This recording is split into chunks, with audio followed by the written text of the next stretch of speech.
Bismillahirrahmanirrahim. Assalamu alaikum. This is Amanullah. You're watching my YouTube channel Dr. Aman's video. Viewer आपकी तरफ आने से पहले मैं सबसे पहले अपने बहुत अच्छे दोस्त आसिफ ज़ैब का बहुत ज़्यादा शुक्रिया अदा करता हूँ। आज मैंने उनसे रिक्वेस्ट की थी कि आप अपने नॉलेज से मेरे व्यूवर का फ़ायदा करें, तो वो कन्विंस हो गए। और आज का जो हमारा टॉपिक है तो वो टॉपिक ये है कि जो पेरिफेरल ब्लड स्मेयर है तो उसमें जो नॉर्मल सेल्स आते हैं उनकी माइक्रोस्कोपिक जो अपीयरेंस है और फिर उसके आइडेंटिफिकेशन पॉइंट्स जो हैं कि आप किस तरह एज अ लेबोरेटोरियन उन सेल को आइडेंटिफाई करेंगे under the screen of microscope. तो इस चीज़ों पे, इन सारे पॉइंट्स पे हम आज आसिफ ज़ैब से सीखेंगे। तो welcome to my channel. Thank you so much. अस्सलाम वालेकुम व्यूअर्स। आसिफ, पहले तो थोड़ा सा मेरे व्यूवर को आप ये बताएं कि नॉर्मल ब्लड स्मेयर में कौन कौन से सेल आते हैं। पेरिफेरल स्मेयर की जब भी हम बात करते हैं तो हम तीनों जो सेल लाइन होते हैं ब्लड के, जो सेलुलर कंपोनेंट ऑफ ब्लड, हम उन सब पे फोकस करते हैं, जिसमें प्लेटलेट्स भी हैं, आरबीसीज भी हैं और डब्ल्यूबीसीज हैं। इन तीनों की मॉर्फोलॉजी पे फोकस करना और कमेंट करना ये पेरिफेरल स्मेयर का एक बहुत ही इंपॉर्टेंट जुज़ है। ठीक है, अच्छा। तो फिर थोड़ा सा हम सबसे पहले मेरे ख्याल से आरबीसी को लेकर चलते हैं।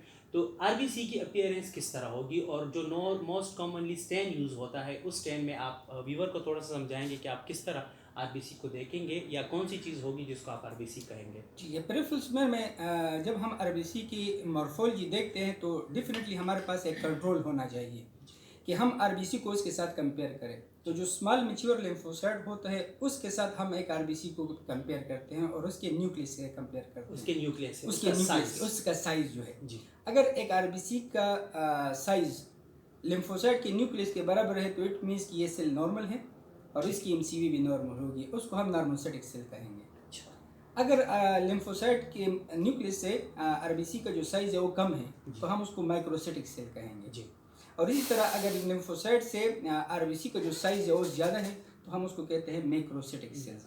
तो तीन किस्म के सेल्स मोस्टली पेरिफेरल स्मेयर में हम कमेंट करते हैं, नॉर्मोसाइटिक सेल, माइक्रोसाइटिक सेल्स और मैक्रोसाइटिक सेल्स। अच्छा आसिफ सर, थोड़ा सा व्यूवर को आरबीसी के हवाले से ये भी बताएं, जो आरबीसी के साथ हमेशा जिक्र आता है एक एनआरबीसी का और एक रेटिकुलोसाइट्स, क्योंकि वो भी मेरे ख्याल से पेरिफेरल स्मेयर में आते हैं। तो थोड़ा सा व्यूवर को वो भी अगर आप इसको हम जब आरबीसी के साइज में वेरिएशन होती है तो हम उसको कहते हैं एनाइसोसाइटोसिस।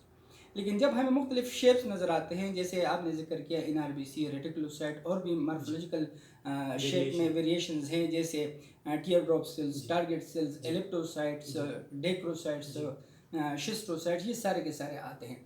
तो रेटिकुलोसाइट बेसिकली इमेच्योर सेल हैं आरबीसी का, लेकिन मेच्योर के करीब होता है और ये बोन मैरो में इसकी प्रोडक्शन होती है और फिर बोन मैरो से निकल के इसकी मेचुरेशन फिर पेरिफेरल सर्कुलेशन में होती है।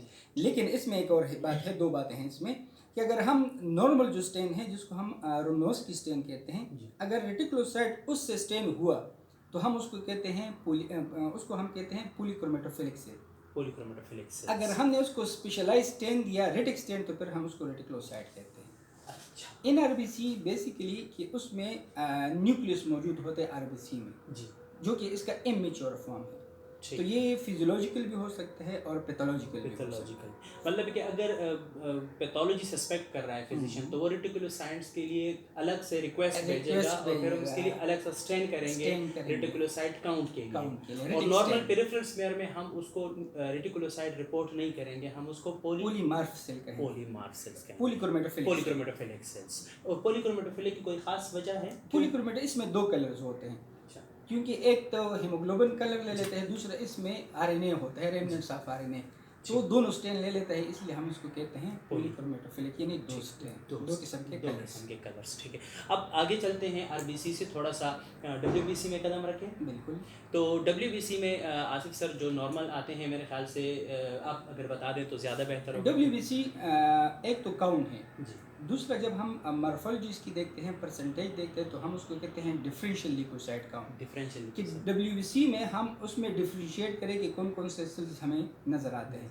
लेकिन जब हम नॉर्मली की बात करते हैं तो न्यूट्रोफिल, इजिनोफिल, बेसोफिल, लिम्फोसाइट और मोनोसाइट, या अगर दो में पांच, अगर दो में हम डिवाइड करना चाहें तो हम इसको ग्रेनुलोसाइट और एग्रेनुलोसाइट पर कहते हैं। तो ग्रेनुलोसाइट में और एग्रेनुलोसाइट में कौन कौन से सेल आएंगे? जो न्यूट्रोफिल है, इजिनोफिल है और बेसोफिल है जी। क्योंकि इसमें ग्रेन्यूल्स पाए जाते हैं, इसलिए हम इसको कहते हैं ग्रेनुलोसाइट्स। ये ग्रेन्यूल्स कहाँ पे होंगे? ये साइटोप्लाज्म में मौजूद साइटोप्लाज्म। होते हैं, छोटे छोटे पैकेट्स होते हैं जिसमें एंजाइम्स होते हैं ठीक और है। उनके अपने अपने फंक्शंस होते हैं। न्यूट्रोफिल में अपने एंजाइम, उसका फंक्शन, उनको हम ग्रेन्यूल कहते हैं। उनको हम ग्रेन्यूल्स कहते हैं। और एक और ग्रेन्यूलोसाइट एक ग्रेनुलोसाइट, लिम्फोसाइट और मोनोसाइट, इसमें ग्रेन्यूल्स नहीं होते जब हम इसको कंपाउंड माइक्रोस्कोप पे देखते हैं। अच्छा, लेकिन अगर हम इलेक्ट्रॉन माइक्रोस्कोप पे देखेंगे तो उसमें भी ग्रेन्यूल्स होते हैं, लेकिन हम डिफरेंशिएट करते हैं on the basis of light microscope और compound microscope. Compound microscope, that's very fine.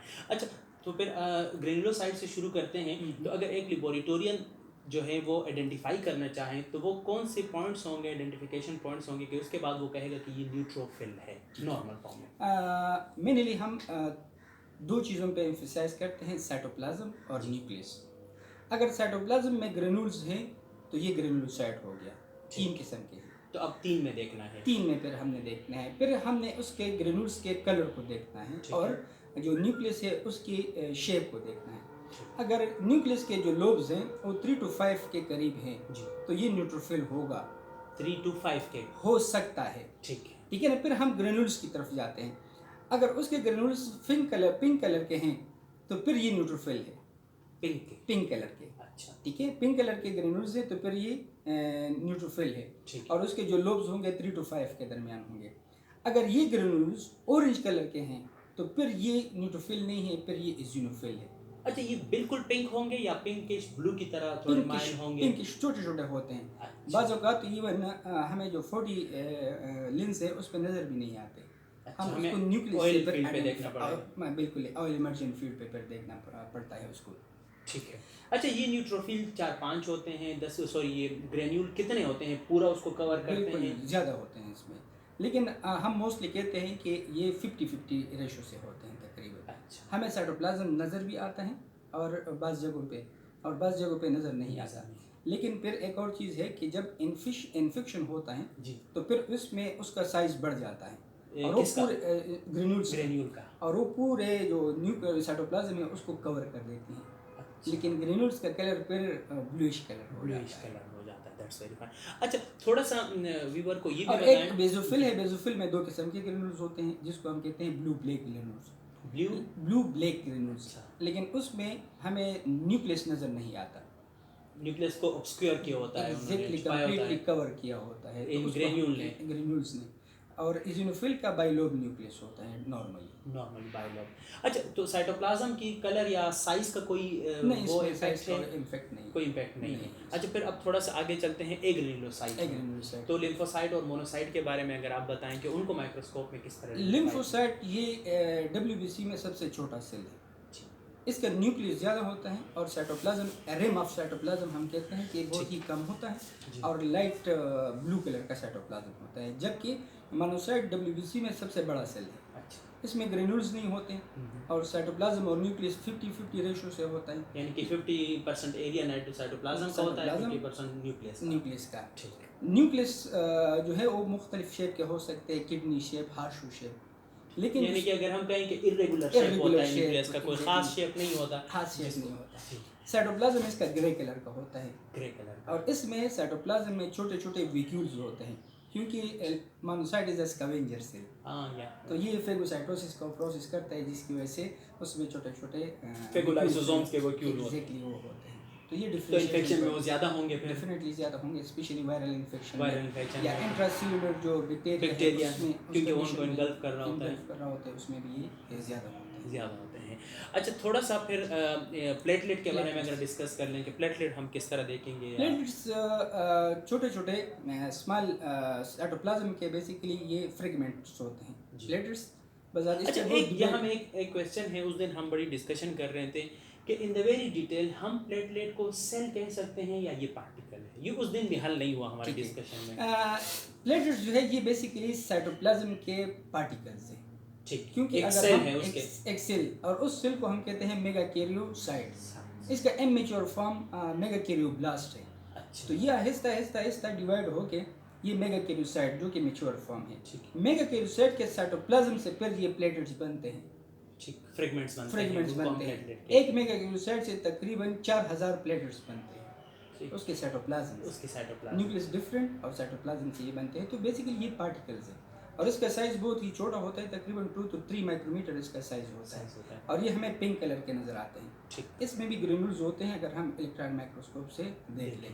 Alpha granules, beta granules और लाइसोजाइम्स, ये ग्रेनुल्स होते हैं इसमें। लेकिन इसके जो मार्फोलॉजी है, नॉर्मली हमने कहा कि 2 to 3 माइक्रोमीटर, लेकिन कुछ कंडीशंस ऐसे हैं कि अगर उसमें हमें ओ प्लेटेड नज़र आते हैं तो हम उसको थोड़ा सा डायग्नोस्टिक पॉइंट ऑफ व्यू से मान लेते हैं। जैसे जाइंट प्लेटर्स, जाइंट प्लेटर्स का साइज़ आरबीसी के साइज़ के बिल्कुल बराबर होता है, तो उन प्लेटर्स को हम कहते हैं जाइंट प्लेटर्स, और ये मेगलोब्लास्टिक एनीमिया में मोस्ट कॉमनली नज़र आते हैं। इसी तरह एक और प्लेटेड का डिसऑर्डर है जिसको हम कहते हैं ग्रे प्लेटेड सिंड्रोम, उसमें भी जाइंट प्लेटर्स नज़र आते हैं। ठीक। तो ये मॉर्फोलॉजी के लिहाज से तो अगर हम ओवरऑल समराइज़ कर लें तो हम अपने व्यूवर को ये बता सकेंगे कि जो नॉर्मल पेरिफेरल स्मेयर है तो उसमें हमारे पास आरबीसी और उसके साथ पॉलीक्रोमेटिक सेल जो एनआरबीसी या रेटिकुलोसाइट्स जो हैं, और उसके मुख्तलिफ शेप्स, हाँ, जो शेप्स हैं उसके बिल्कुल साइज। हाँ, उसके अलावा डब्ल्यूबीसी में ग्रेनुलोसाइट और ग्रेनुलोसाइट्स में न्यूट्रोफिल, एसिनोफिल, बेसोफिल, और एग्रेनुलोसाइट्स में लिम्फोसाइट और मोनोसाइट, और फिर तीसरी चीज़ जो कंपोनेंट है सेलुलर कंपोनेंट वो प्लेटलेट है। तो ये नॉर्मल है। इसके अलावा जो चीज़ आएगी हम उसको पैथोलॉजिकल डायग्नोसिस की तरफ लेकर जाएंगे। अच्छा, थोड़ा सा व्यूअर को लास्ट सिर्फ ये बताएं कि इनमें से कौन से सेल कितने प्रोपोर्शन में होते हैं, बस फिर उसको हम फाइंड आउट करते हैं। प्रोपोर्शन में हम मोस्टली जो डब्ल्यूबीसी है उसको प्रोपोर्शनल में मानते हैं। मतलब जैसे हम कहते हैं कि 100 में हम काउंट करते हैं कि कितने न्यूट्रोफिल और कितने लिम्फोसाइट, कितने मोनोसाइट। तो सबसे ज़्यादा न्यूट्रोफिल्स मौजूद होते हैं 45 से 70 या 65% तक, ठीक है। फिर लिम्फोसाइट है 25 to 45%, इजिनोफिल है तो 2 to 6%, मोनोसाइट 2 to 8%। तो ये मुख्तलिफ रेंज, और बेसोफिल 0 to 1, यानी कि कहीं नहीं होगा तो भी नॉर्मल है, एक तक होगा तो भी नॉर्मल है। एग्जैक्टली। अगर इससे ज़्यादा होता है तो फिर उसमें कंडीशन डिफरेंट हो सकती है। और बाकी आरबीसीज और प्लेटेड ओ ऑन द बेसिस ऑफ हम साइज और शेप के लिहाज से उसको एनिसोसाइटोसिस, पुकेलोसाइटोसिस और इलेक्ट्रोसाइटोसिस, ये हम उस लिहाज से कर देते हैं। Viewer, thank you so much. I hope कि आप लोगों ने बहुत इन्जॉय किया होगा, और मैं इस मीट द एक्सपर्ट सेशन पे ज़्यादा जोर इसलिए कर रहा हूँ क्योंकि मैं चाहता हूँ कि जो एक्सपर्ट हैं अपने फील्ड के, तो उनका नॉलेज जो है वो मैं आप तक पहुँचा सकूँ।